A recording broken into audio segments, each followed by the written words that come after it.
بعد الحمد والصلاة نبی پاک صلی اللہ علیہ وسلم کے حوالے سے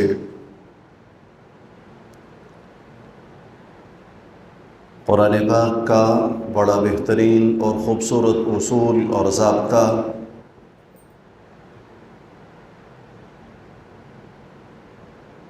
کہ کوئی انسان اگر یہ چاہے کہ میں نے اس دنیا میں آنے کے بعد ایک کامیاب زندگی گزار کر اللہ کے حضور پہنچنا ہے تو اس کے لیے بہترین راستہ نبی پاک صلی اللہ علیہ وسلم کی زندگی ہے۔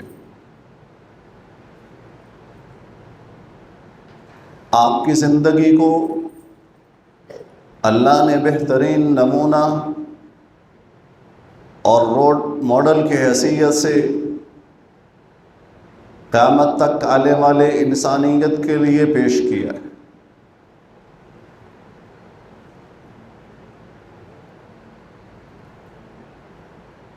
کامیابی اور ناکامی کا معیار نبی پاک صلی اللہ علیہ وسلم کی زندگی کو قرار دیا کہ جو انسان آپ کی زندگی کے مطابق اپنی زندگی کو گزارے گا، آپ کے اصول اور ضابطے کے مطابق زندگی گزارے گا، وہ انسان ناکام، وہ کبھی انسان کامیاب ہو کر اللہ کے حضور نہیں پہنچ سکتا۔ اور کامیابی کی ضمانت اور معیار بھی نبی پاک صلی اللہ علیہ وسلم کی زندگی کہ جو انسان آپ کے اصول اور ضابطے پر عمل کرے، آپ کی شریعت پر عمل کرے، آپ کے لائے ہوئے دین پر عمل کرے تو وہ انسان ایک بہترین انسان اور کامل اور مکمل زندگی گزار کر اللہ کے حضور جا سکتا۔ اور جیسے میں نے عرض کیا کہ مسلمان آپ صلی اللہ علیہ وسلم کے تذکرے کے بغیر رہ ہی نہیں سکتا، اور ہمارے تذکرہ کا مقصد اپنی فلاح، اپنی کامیابی ہے۔ اور کوئی انسان اگر یہ سوچے، کوئی ادیب یہ سوچے، کوئی مصنف یہ سوچے، کوئی شاعر یہ سوچے کہ میں اس لیے تذکرہ کر رہا ہوں کہ اس سے نبی پاک صلی اللہ علیہ وسلم کو فائدہ ہوگا، یہ اس کی بہت بڑی غلطی ہے۔ آپ یہ بات ذہن نشین کریں کہ اللہ کی اس بنائی ہوئی کائنات میں کوئی لمحہ، کوئی لحظہ ایسا خالی نہیں کہ جس لمحے میں، جس لحظے میں جناب رسول اللہ صلی اللہ علیہ وسلم کا تذکرہ نہ ہو رہا، آپ کا نام نہ لیا جا رہا ہو، آپ کا ذکر نہ کیا جا رہا ہو۔ اور کسی شاعر نے کیا خوبصورت انداز میں نبی پاک صلی اللہ علیہ وسلم کے حوالے سے یہ بات ہم سب کو سمجھائی کہ ما ان مدحت محمدا بمقالتی ولكن مدحت مقالتی بمحمدی، کہ میں اشعار اس لیے نہیں کہہ رہا ما ان مدحت محمدا بمقالتی کہ میں اپنے اشعار کے اندر نبی پاک صلی اللہ علیہ وسلم کا تذکرہ کر رہا ہوں، وہ اس کا مقصد یہ نہیں کہ میں آپ کی کوئی شان، مقام اور مرتبے کو بیان کر رہا ہوں، میری کیا اوقات اور کیا حیثیت کہ میں اپنے اشعار کے اندر نبی پاک صلی اللہ علیہ وسلم کا تذکرہ کر کے یہ سمجھوں کہ میں آپ کی تعریف کر رہا ہوں۔ ولیکن مدحت مقالتی بمحمد، میں تو اس لیے آپ کا تذکرہ کر رہا ہوں کہ میری جو اشعار ہیں، جو میری باتیں ہیں، وہ کسی قابل ہو جائے، ان کی کوئی وقعت ہو جائے، میں تو آپ کا تذکرہ اس لیے کر رہا ہوں۔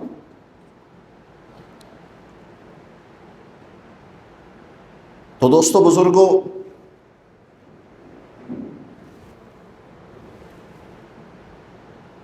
تو نبی پاک صلی اللہ علیہ وسلم کی زندگی کو اللہ نے جتنے بھی شعبۂ زندگی ہیں سب کے لیے نمونہ اور ہدایت بنا کر بھیجا ہے آپ کی زندگی کو۔ آپ کی جو زندگی ہے وہ عبادات تک محدود نہیں ہے۔ آج کا مسلمان بہت بڑی غلط فہمی کے اندر ہے کہ نبی پاک صلی اللہ علیہ وسلم کی زندگی کو محدود کر دیا کہ آپ کی زندگی صرف نماز کے لیے، صرف روزہ کے لیے، حج اور دیگر عبادات کے لیے ہے۔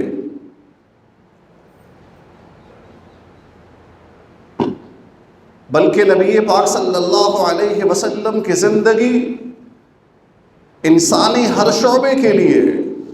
اور آج اس مختصر سے درس کے اندر ہم جس چیز کا تذکرہ کریں گے وہ ہے معاشی اصلاحات کہ نبی پاک صلی اللہ علیہ وسلم کا لایا ہوا وہ چارٹر آف اکانومی جو نبی پاک صلی اللہ علیہ وسلم نے معاشی اصلاحات پوری دنیا کے سامنے پیش کیا اس کو، کہ اگر کوئی انسان، کوئی ملک اپنی معاشی اصلاحات کرنا چاہتا ہے، اس میں بہتری لانا چاہتا ہے، تو وہ میرے اصول اور ضابطے پر عمل کرے۔ آج پوری دنیا میں معاشی حوالے سے اصلاحات کی جا رہی ہیں۔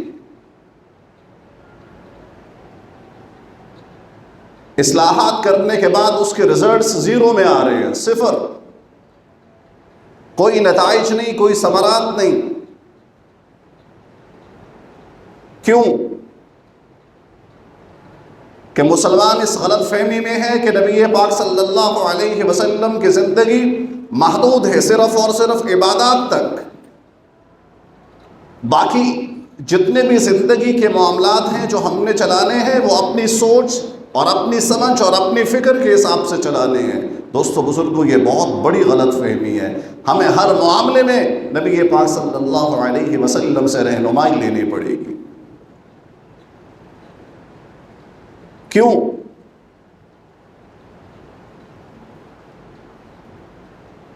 نبی پاک صلی اللہ علیہ وسلم سے ہی کیوں؟ آپ کی ہدایات پر ہی عمل کرنا کیوں؟ قرآن کی اس آیت میں غور کریں کہ لَقَدْ كَانَ لَكُمْ فِي رَسُولِ اللَّهِ أُسْوَةٌ حَسَنَةٌ۔ آپ نے زندگی گزارنی ہے، زندگی کے معاملات چلانے ہیں تو میرے پیغمبر کی اتباع اور تابعداری کرنی پڑے گی۔ آپ کو رول ماڈل ماننا پڑے گا۔ اس کے بغیر ترقی کی کوئی ضمانت نہیں ہے، اس کے بغیر کامیابی کی کوئی ضمانت نہیں ہے۔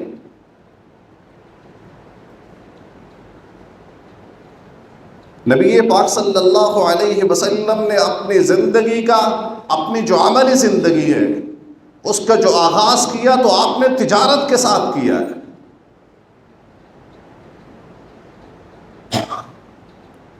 آپ کی زندگی، آپ کی جو عملی زندگی ہے اس کا آغاز کس سے ہو رہا ہے؟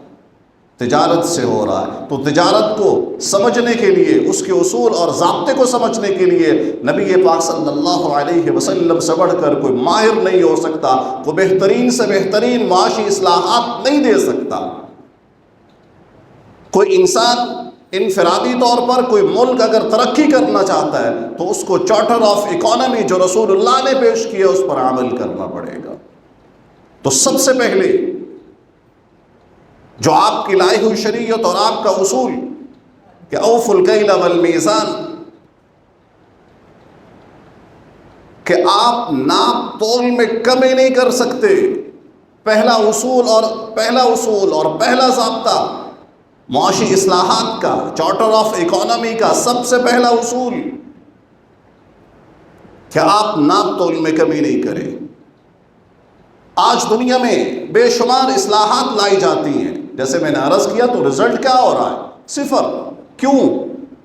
وہ میں نے اپنی سوچ سے کیا، آپ نے اپنے سوچ سے کیا، دنیا نے اپنی فکر اور سوچ سے کیا ہے، نبی پاک صلی اللہ علیہ وسلم کی اتباع اور تابعداری سے نہیں کیا، رزلٹ صفر آ رہا ہے۔ کیونکہ معیشت کا کیا معنی ہے کہ انسان اس سے اپنے زندگی کے نظام کو چلا سکے، اپنے زندگی کو قائم کر سکے، معاشرے میں اصلاحات لا سکے، امن لا سکے، سلامتی لا سکے، سکون اور اطمینان لا سکے۔ کیا ان اصلاحات کے بعد ملک میں امن ہے، دنیا میں امن ہے؟ کیا فساد فی الارض نہیں ہے؟ میری اور آپ کی زندگی میں اطمینان اور سکون ہے؟ جبکہ ہم بہت بڑے بزنس مین ہیں، ہمارے معاشرے کے اندر بڑا سا بڑا بزنس مین، تو چاہیے تو یہ تھا کہ اس کی زندگی میں سکون بھی ہوتا، اس کی زندگی میں اطمینان بھی ہوتا، لیکن یہ ساری چیزیں نہیں ہیں۔ تو کس لیے نہیں؟ کہ اس نے نبی پاک صلی اللہ علیہ وسلم کا بتایا ہوا، آپ کی لائی ہوئی شریعت کا جو سب سے پہلا اصولی موقف اور ضابطہ ہے اس کو بھول گیا۔ کیا ہمارے معاشرے کے اندر ناپ تول میں کمی نہیں کی جا رہی؟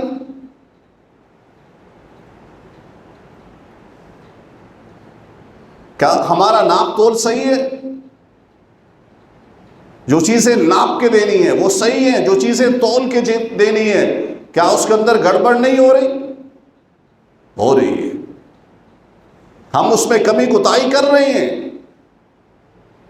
اس میں بے ایمانی سے کام لے رہے ہیں، غلط بیانی سے کام لے رہے ہیں، تو معاشی اصلاحات نہیں ہو سکتی۔ یاد رکھیے گا دوستوں بزرگوں، یہ ذہن سے نکال دے کہ ملک میں خوشحالی آئے گی، یہ ذہن سے نکال دے کہ میرے ساتھی کاروبار میں خوشحالی آئے گی۔ رسول اللہ کی لائی ہوئی شریعت کا سب سے پہلا اصول اور ضابطہ اس کو اپنانا پڑے گا کہ اپنی جو ناپ کے دینے والی چیزیں ہیں، جو تول کے دینے والی چیزیں ہیں، اس میں کمی اور زیادتی کو نکالنا پڑے گا، بالکل اصول اور ضابطے کے مطابق پوری چیز آپ گاہک کو دیں۔ دوسرا اصول،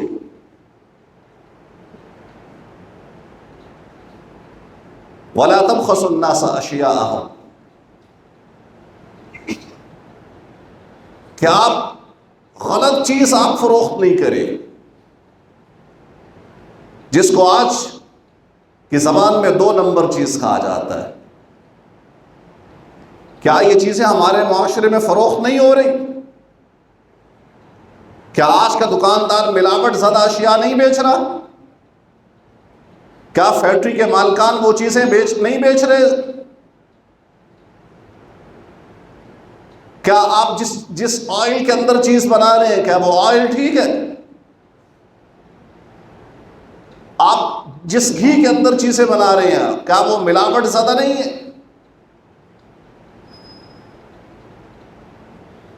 آپ جس چینے سے چیزیں تیار کر رہے ہیں کیا وہ ملاوٹ زدہ نہیں ہے؟ کیا وہ خراب نہیں ہے؟ کیا وہ ردی نہیں ہے؟ ایک بڑا معتبر دوست، جاننے والا، جی وہ چینی خراب ہو گئی، بارش کا پانی اس پہ پڑا اور وہ ہم نے اٹھا کے سویٹس والوں کو دے دیے، جی 10 گٹو کا آرڈر، 9 صحیح اور 1 اس میں خراب،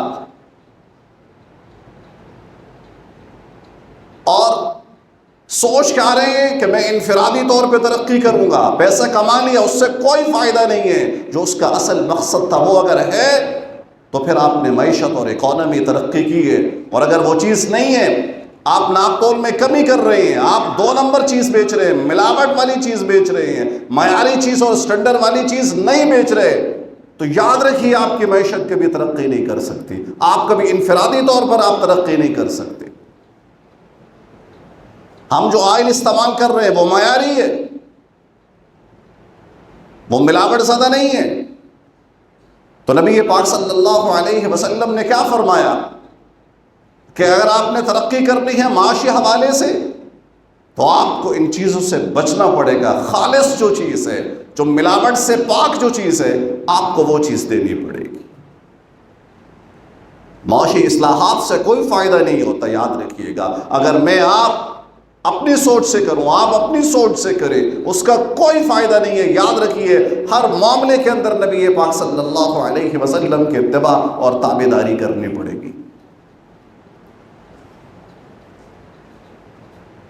اور تیسرا اصول کہ وَلَا تَعْثَوْا فِي الْأَرْضِ مُفْسِدِينَ، کہ اگر آپ اکانومی بہتر کرنا چاہ رہے ہیں تو اپنی ذات سے تکبر نکالیں۔ آپ جو پیسہ کما رہے ہیں اس کا مقصد کیا ہے؟ آپ جو شب و روز محنت کر رہے ہیں اس کا مقصد کیا ہے؟ دکانداری کا مقصد کیا ہے؟ پیسہ کمانا اس کا مقصد کیا ہے؟ زراعت سے پیسہ کمانا مقصد کیا ہے؟ تجارت سے پیسہ کمانا مقصد کیا ہے؟ شہرت، دولت، ٹھاٹ سب کو دکھانا؟ تو آپ کبھی بھی ترقی نہیں کر سکتے۔ یاد رکھیے وَلَا تَعْثَوْا فِي الْأَرْضِ مُفْسِدِينَ، آپ اپنا پیسہ اس ذات کے لیے، اس مقصد کے لیے نہیں کمائیں کہ میں نے دوسروں کو دکھانا ہے کہ میرا گھر اچھا، میری گاڑی اچھی، میرا لائف سٹائل اچھا۔ نہیں، اس کا مقصد اللہ کی رضا، دنیا بھی اچھی ہو جائے، آخرت بھی اچھی ہو جائے۔ ربنا آتنا فی الدنیا حسنہ وفی الآخرۃ حسنہ، اے اللہ جو میں محنت کر رہا ہوں، جو میں کام کر رہا ہوں، اس سے میری دنیا میں بہتر کر، اس سے میری آخرت بھی بہتر کر دے۔ جتنے بھی کام کرنے والے لوگ ہیں، کسی ایک کی یہ سوچ ہے؟ کون اس مقصد سے پیسہ کما رہا ہے کہ میں نے اپنے اللہ کو راضی کرنا ہے؟ کون اس نیت سے پیسہ کما رہا ہے کہ میں نے دوسرے مسلمان کی مدد کرنی ہے، میں نے اس کو اللہ کے راہ میں خرچ کرنا ہے؟ نبی پاک صلی اللہ علیہ وسلم کے حدیث اور آپ کے مبارک الفاظ کہ ما یزال قدم ابن آدم یوم القیامہ حتی یسأل عن اربع عن عمره فیما افنا وعن شبابه فیما ابلا وعن ماله من این اکتسبت وفیما انفقا، کہ ابن آدم کے اس وقت تک پاؤں نہیں ہل سکیں گے جب تک وہ 4 سوالوں کا جواب نہیں دے سکے گا۔ ان عمرہ فیما افنا، اپنی عمر کو کہاں خرچ کیا ہے؟ اپنی منچاہی زندگی گزار کے آئے ہو یا اللہ اس کے رسول صلی اللہ علیہ وسلم کی اتباع میں گزار کے آئے ہو؟ وَعَنْ شَبَابِهِ فِيمَا أَبْلَى، آپ کی جوانی کہاں گزری ہے؟ آپ نے جوانی کس انداز سے گزاری ہے؟ جب انسان بہترین عروج پہ ہوتا ہے، جب اس کی طاقت اور ہمت عروج پہ ہوتی ہے، تب اس نے اپنی جوانی کہاں پہ گزاری ہے؟ وَعَنْ مَالِهِ مِنْ أَيْنَ اِقْتَسَبْتَ، مال کیسے کمایا؟ یاد رکھیے یہ چارٹر آف جو ہے اکانومی، نبی پاک صلی اللہ علیہ وسلم کا لایا ہوا دین اور شریعت، جو معاشی اصلاحات میں سے تیسرا اصول ہے کہ وَأَنْ مَالِهِ مِنْ أَيْنَ اِقْتَسَبْتَ، مال کیسے کمایا؟ حلال طریقے سے یا حرام طریقے سے؟ جائز سے ناجائز سے؟ محنت مزدوری سے کمایا یا ناجائز ذرائع سے کمایا؟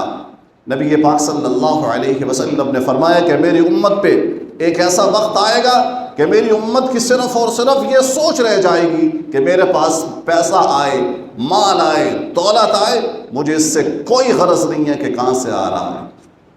کیا وہ آج ہے کہ نہیں؟ آج گھر کس لیے بہتر ہو؟ دوسروں کو اچھا نظر آئے، اپنی ضروریات زندگی نہیں۔ گاڑی کس لیے ہو؟ دوسروں کو نظر آئے۔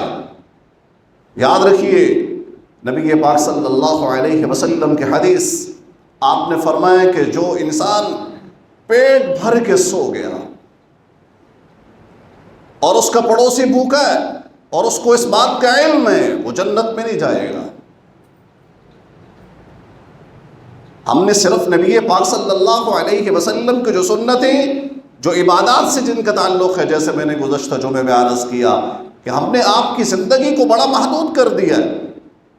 آپ کی زندگی محدود نہیں ہے، آپ کی ہر شعبہ جو زندگی سے تعلق رکھنے والی چیزیں ہیں، ہر چیز کے اندر نبی پاک صلی اللہ علیہ وسلم کے رہنمائی ہے۔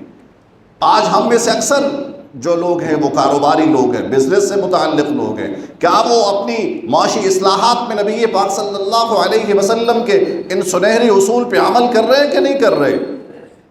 اور پھر رونا یہ روتے ہیں کہ مال میں برکت نہیں ہے، کمی ہے۔ تو بھائی کمی کیوں نہ ہو کہ آپ ناپ تول میں کمی کر رہے ہو، آپ 2 نمبر چیزیں بیچ رہے ہو، غلط چیز بیچ رہے ہو، جبکہ آپ کو یہ کہا جا رہا ہے کہ وَلَا تَبْخَسُوا النَّاسَ أَشْيَاءَ، آپ غلط چیز نہیں بیچیں، وَلَا تَعْثَوْا فِي الْأَرْضِ مُفْسِدِينَ، اور پیسہ اس نیت سے نہیں کمائے کہ آپ نے زمین کے اندر فساد برپا کرنا ہے اور شہرت کے لیے کمانا ہے، بلکہ اس سے اپنی دنیا بھی سنوارنی ہے اور اپنی آخرت بھی سنوارنی ہے، کہ پیسہ اللہ کی رضا کے لیے خرچ کرے۔ اور چوتھی وَعَنْ مَالِهِ مِنْ أَيْنَ اخْتَصَبْتَ وَفِيمَا أَنْفَقَ، مال خرچ کہاں پہ کیا ہے؟ قیامت والے دن ہم سے پوچھا جائے گا جو میں نے آپ کو مال دیا تجارت کی صورت میں، ملازمت کی صورت میں، زراعت کی صورت میں، آپ نے اس مال کو خرچ کہاں پہ کیا؟ آپ نے لوگوں کی فلاح بہبود کے لیے خرچ کیا یا شہرت کے لیے خرچ کیا ہے؟ دوستو بزرگوں، اللہ کو دکھلاوا، اس کو شرک سے تعبیر کیا ہے۔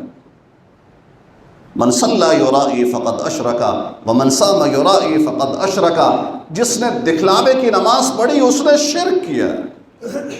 یہ دکھلاوا اللہ کو بڑا ناپسند ہے، یاد رکھیے۔ قیامت والے دن بلایا جائے گا سخی کو کہ آپ نے یہ سخاوت کیوں کی ہے، یا آپ نے مسجد پہ مسجد بنوا دی، آپ نے بیواؤں کے ساتھ بڑا اچھا سلوک کیا، ان کے سروں پہ ہاتھ رکھا، یتیم کے سر پہ ہاتھ رکھا، مسکین کے سر پہ ہاتھ رکھا، یہ سارے کام کس لیے کیے ہیں؟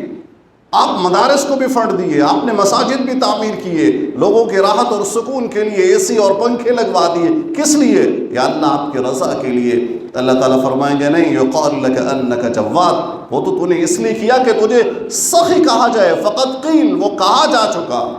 فرشتوں سے کہا جائے گا کہ اس کو پکڑو اور منہ کے بل گھسیٹ کے اس کو جہنم میں ڈال دو، یہ میری رضا کے لیے نہیں تھا، یہ مخلوق کے اور لوگوں کی شہرت کے لیے کیا تھا۔ تو انسان مال کمائے بھی اللہ کی رضا کے لیے، اور انسان مال خرچ بھی کرے تو اللہ کی رضا کے لیے کرے۔ تو 3 اصول کہ آپ نے ناپ تول میں کمی نہیں کرنی۔ یاد رکھیے، اگر جو چاہتا ہے کہ میری معیشت اور گھر کا نظام بہتر ہو، اچھے سے چلے، میری تجارت میں، میری زراعت میں برکت ہو، تو سب سے پہلا اصول کہ ناپ تول میں کمی نہیں کرے۔ دوسرا اصول کہ 2 نمبر چیز نہیں بیچے، غلط چیز فروخت نہیں کرے۔